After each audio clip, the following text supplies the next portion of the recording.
Shalom watu wa Mungu, niwakaribishe tena. Karibuni kwenye somo letu endelevu, na leo tunaendelea na kichwa cha somo kinachosema nguvu ya neno la Mungu. Biblia inasema katika kile kitabu cha Yohana sura ile ya 6 mstari ule wa 63, maneno niliyowaambia ni roho tena ni uzima.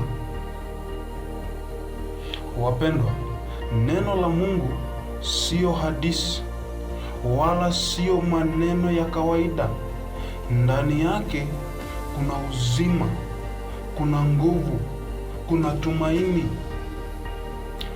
Kuna nyakati mtu anaweza kupitia majaribu ya namna mbalimbali, anaweza kuchoka, anaweza kukata tamaa, lakini neno moja tu kutoka kwa Mungu linaweza kubadilisha kabisa mwelekeo wa maisha yake. Neno la Mungu humtia mtu nguvu ya kusimama tena, kumletea imani moyoni mwake. Neno la Mungu humletea mtu amani moyoni mwake ya kumfanya kuwa na tumaini jingine jipya. Humfanya mtu amkaribie Mungu zaidi kila siku, kila wakati. Ndiyo maana ni muhimu sana kusoma Biblia. Ni muhimu sana kutafakari maandiko, na ni muhimu sana kuyaishi yale unayoyasoma kulingana na mapenzi ya Mungu.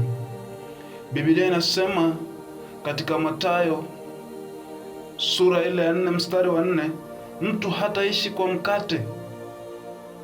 Inasema mtu hataishi kwa mkate tu, ila kwa kila neno litokalo katika kinywa cha Mungu. Wapendwa, ukikaa karibu na neno la Mungu, imani yako itakuwa, maisha yako yatabadilika, na Mungu atazidi kujifunua ndani yako. Kumbuka hili, neno la Mungu lina nguvu ya kukuinua. Neno la Mungu lina nguvu ya kukuponya. Neno la Mungu lina nguvu ya kubadilisha maisha ya mwanadamu. Ubarikiwe sana. Endelea kufuatilia channel yetu ya Neno la Uzima. Mungu awabariki, na tuendelee kukaa karibu na neno lake kila siku, kila wakati. Mungu akitupa kibali, tutaendelea tena wakati mwingine.